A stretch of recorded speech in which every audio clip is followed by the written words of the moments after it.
Well, we're returning to the book of Ecclesiastes. We have finished 6 chapters. And we begin now with chapter 7. And Solomon's going to do a little bit of a shift, a slight shift into a little more philosophical attitude toward life. In the previous 6 chapters, he's been talking about how to have a happy life, how to live a good life in this fallen world. And he talked a lot about money and working hard and labor, because there are a lot of people who work really hard to get ahead and they don't enjoy their life. And it doesn't matter if someone has a lot or does not have a lot. If they don't enjoy their life is not good. So he said, enjoy what God has given you. And he spent a lot of time with that, because he said, we never know how long our life's going to last. We don't know when it's going to end. And he talked about the mistakes people make because they're greedy. They may be doing well, and they make bad investments because they want more. They're not satisfied. So he says, be satisfied. And so as we come to chapter 7, as I said, it's kind of hard to say it's just a philosophical section, because the whole book is somewhat philosophical. But he's going to pivot a little bit, because he's going to talk about an attitude toward life and the attitude that we have toward life. And so when he begins this, he's going to start in chapter 7, verse 1. And he says, a good name is better than precious ointment, and the day of death than the day of birth. Now that's interesting. Most commentators think that maybe a good name is better than precious ointment might have been a saying of Solomon's day. And what that is basically saying is a good name, a good reputation, and having people know that you're a good person is much better than people recognizing that you smell good. And so he's really talking about an appearance versus an actual substance. But he uses that as a setup. So in other words, he's saying just as a good name is better than precious ointment, so the day of death is better than the day of birth. So that's interesting. He said the day that you die is better than the day that you are born. Well, that's kind of a downer when we see it. How could that be so? But this leads us to really think about life. Because when the day of our birth, we come into this world, and Thomas Boston said it very well.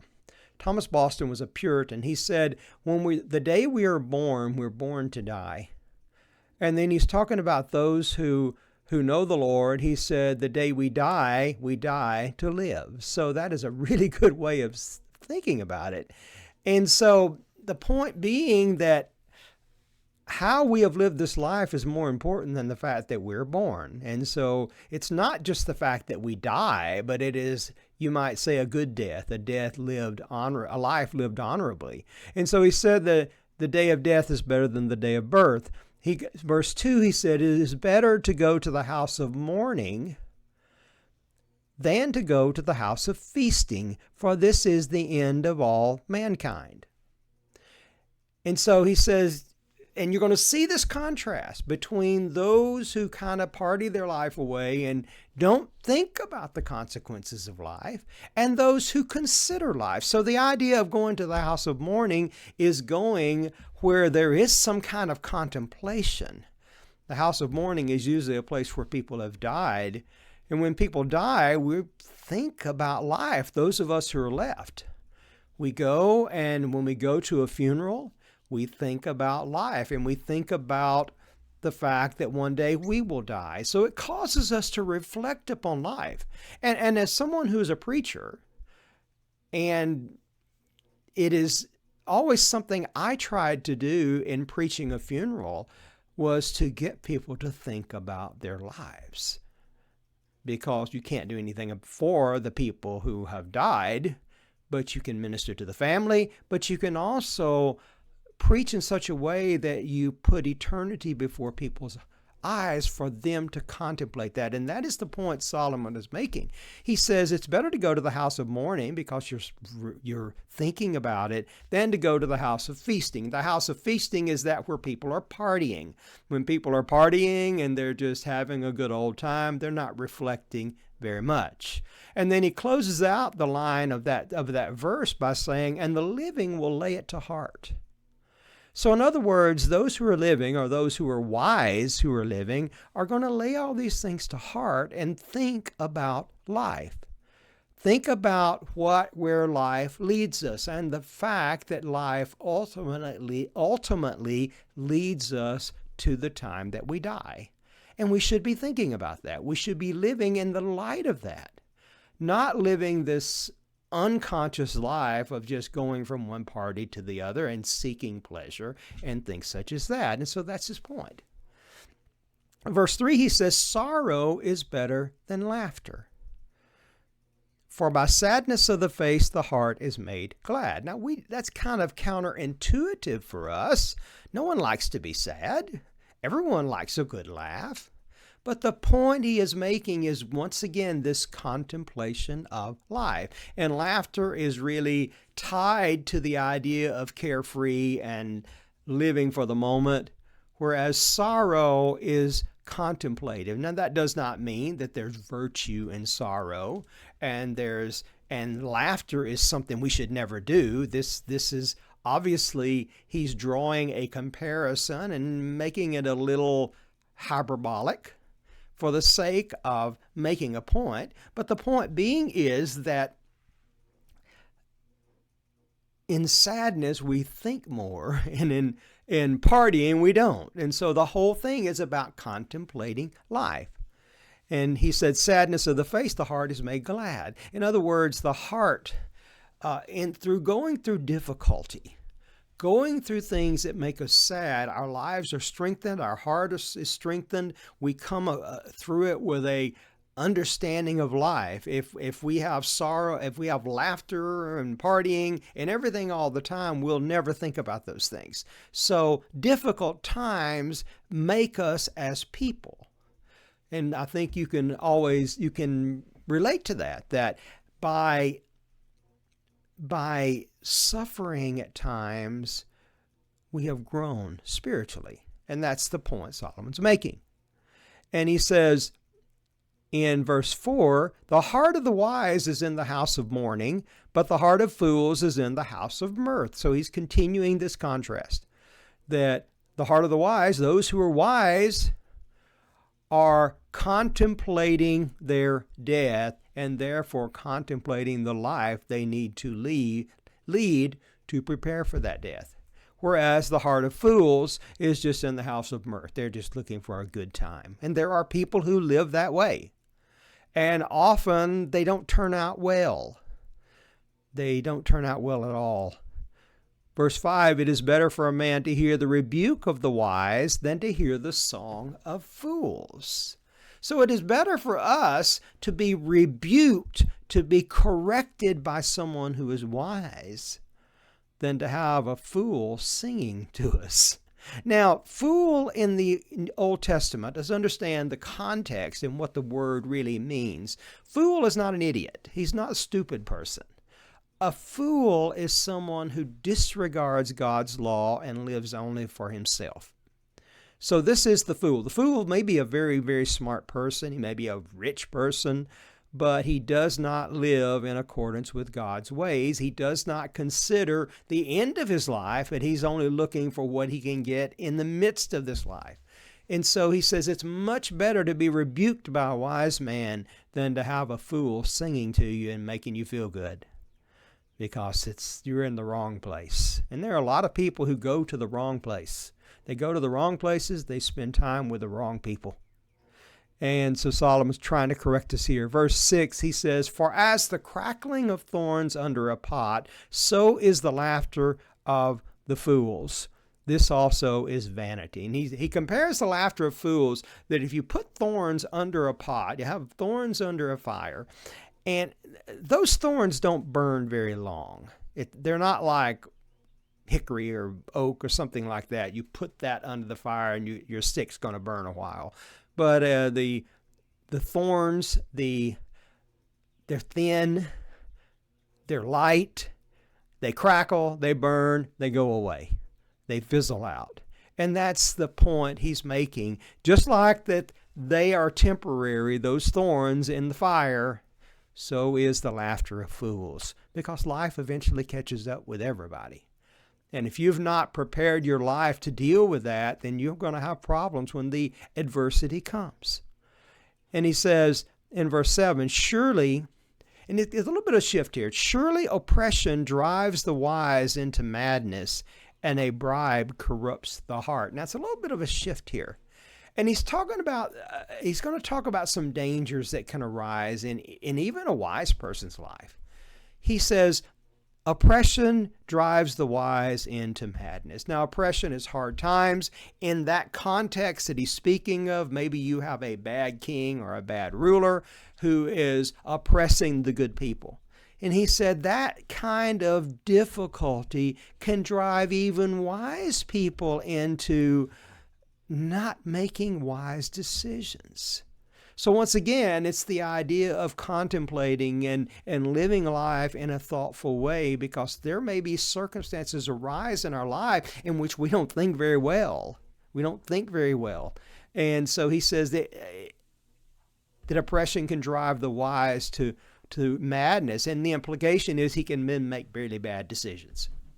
And then he goes on to say, he said, and a bribe corrupts the heart. And this is another danger, that in times of difficulty, when someone starts throwing money out, whether you're a public official or whatever it may be, someone bribes someone to get them to close their eyes to something or to make a decision that's not right, to try to give them a false incentive. So once again, that's another pressure that can come to the wise and come to a person who is trying to do the right thing, but if they are not careful, if they're not living a contemplative life, then they could be a danger for that. In verse 8, he says, better is the end of a thing than its beginning. And the patient in spirit is better than the proud in spirit. So why is it better that the end of the thing is better than the beginning? Well, the implication in this is that you've now come through something and you've seen the purpose for which it happened. God has assured us in His Word that for His people, everything that happens to Him is in accordance with His will for His purposes and for their greater good. And that's the purpose of it. And so He says the end of the thing is better. We then see the purpose of God. The beginning of the things, it's just starting. So it's much better to have come out from something and have the experience of dealing with it than to be beginning something. He says in verse 9, be not quick in your spirit to become angry. This is another temptation, that things happen in this life that cause us just to get angry. But he said, don't be quick to get angry. There are a lot of times that it's wise to be angry, but the point he's making is don't let your anger rise up and get the best of you. Be not quick in your spirit to get angry. Don't be hot-headed. For anger lodges in the heart of fools. It is the fools, once again, they're the ones who are always popping up and getting angry. The wise person contemplates. Now, there's a time for righteous indignation. There's a time for righteous anger. But he's saying don't be a hothead, because what happens, you make decisions again through the lens of emotion rather than through right thinking, and you can make some bad mistakes. And he says, verse 10, say not, why were the former days better than these? Now, that's interesting. Don't say, why were the former days better than these? Sometimes people will say, well, I'm looking for the good old days. I wish we had the good old days again. So Solomon says to that, he says, don't ask why the former days were better than these, for it is not from wisdom that you ask this. Now, that's interesting. The point really being that every age in which people live has problems. And there have always been difficulty in this life. There have always been difficulty in this life because it's a fallen world. It's a world in sin. We look back in the supposed good old days, there were bad things then. I remember my dad saying years ago that he was talking to a man, And the man said, well, I wish we had some of those good old days. And my dad, who was raised very poor, said, I had enough of those good old days. So sometimes the good old days were not so good. But the point Solomon's making is don't even go there. First of all, you can't go back there anyway. And you have to deal with life as it is in our time without taking on the dream of being back in someone else's time. And in their day, they had hard times too. So don't worry about, I wish things were better than they are now. Wish we had other times, because all times are evil in a wicked world. And he goes on to say in verse 11, wisdom, and once again, he's going to talk about wisdom, and he's going to touch on money a little bit. He says, wisdom is good with an inheritance, an advantage to those who see the sun. Now, this is kind of the beginning of what he's going to say. Wisdom is good with an inheritance. You have this inheritance you have gotten. You have gotten some money or some land or whatever it is that you have. And he said it is really good to have wisdom to go along with that. Why? Because some of the other things we've seen here in Ecclesiastes, if you don't have wisdom, you may take that, make a bad venture, make a bad investment. You may blow it in on good times. You may lose it. So therefore, wisdom is good to have with an inheritance. That's good with any kind of thing in life, but especially when you have money or possessions, that you use them wisely. And he goes on to say, verse 12, for the protection of wisdom is like the protection of money. Now, there's a little shift here. He's just talking about wisdom. The protection of wisdom is like the protection of money. And the advantage of knowledge is that wisdom preserves the life of him who has it. So he says money can help you in difficult times, because if you're going on hard times, it's nice to have a little bit of money to kind of help you out of it.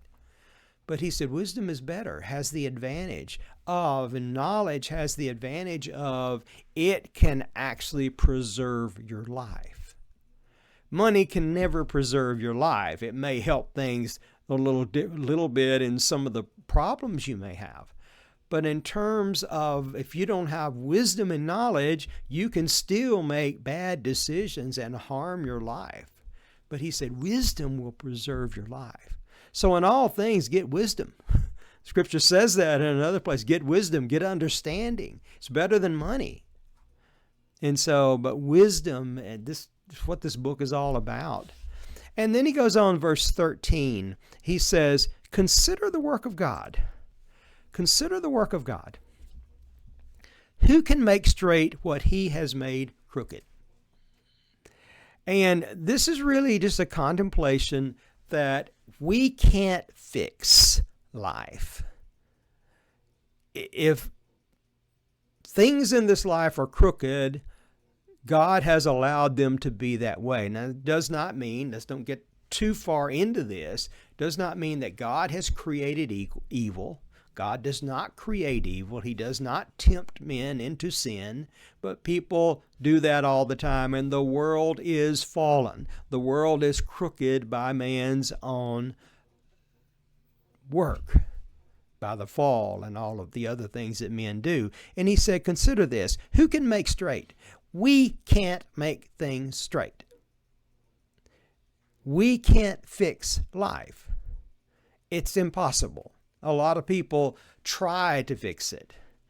You know, people have, there was a book written around the time of the American Revolution that was Utopia, the perfect world, and yet it's never existed. People are always trying to make some form of utopia, a perfect world. It doesn't exist. We can't make straight what is crooked, because, and we must understand that. In other words, what we then do is depend upon God. We must depend upon the one who has the strength, who has the power, and who has the wisdom. And we must seek after wisdom so that in this world that can be crooked, we live in a wise way so that we can then have a good life following the truth of God. So he said, you know, we can't make straight what is crooked. And then the verse 14, and that's where we'll stop here today. In the day of prosperity, be joyful. Okay, he's saying when things are good, be joyful. Be happy because of that. Be thankful. And joyful is more than just being happy. Happy is kind of a momentary thing. But joyfulness is to be joyful in God. And he says, in the day of prosperity, be joyful. And in the day of adversity, consider. God has made the one as well as the other. So be joyful in the day of prosperity. In the day of adversity, remember this. God is sovereign over all things. He's made the day of adversity just as surely as he has made the day of prosperity. And he's done it all for a purpose. And he goes on and finishes, so that man may not find out anything that will be after him. God has created this world. The world is inscrutable to us. And Solomon's going to talk more about this later when he says, I've tried to figure it out and I'm tried to find the scheme of things and I could not. Solomon, the wisest man in history, could not find the scheme of life. And so neither can we. And that's what he says here. He says, so that man may not find out anything that will be after him. We can't fix a crooked world. We can't fix life. We should enjoy the times of good. We should trust God in the times of bad. And we should realize that since we can't fix it and we don't know how it all works together, the only thing we are left to do is have faith. Have faith in God. And trust Him that He will work things out for our lives as they should be worked out. And so, once again, just to sum this up, he said, so much of life is about understanding what life is. And you don't understand it by shutting your eyes and partying and just feasting and just having a hedonistic lifestyle. You're not thinking about it.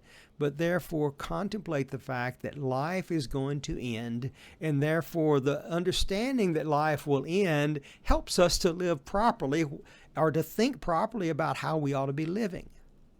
And then it has to be lived with wisdom. But in the end, it has to be lived by faith. Because only God can make the crooked things straight. We can't.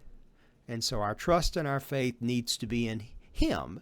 And that's what it comes down to in the book of Proverbs, the book of Ecclesiastes, when it talks about the wise man. The wise man is one who knows the Lord and follows the ways of the Lord. The fool is the one who lives for himself and disregards the commands of God. So, let life cause you to contemplate it so that you may live appropriately in this life that God has given you. Because one day, the life will end and we will face the Lord and give an account for what we have done.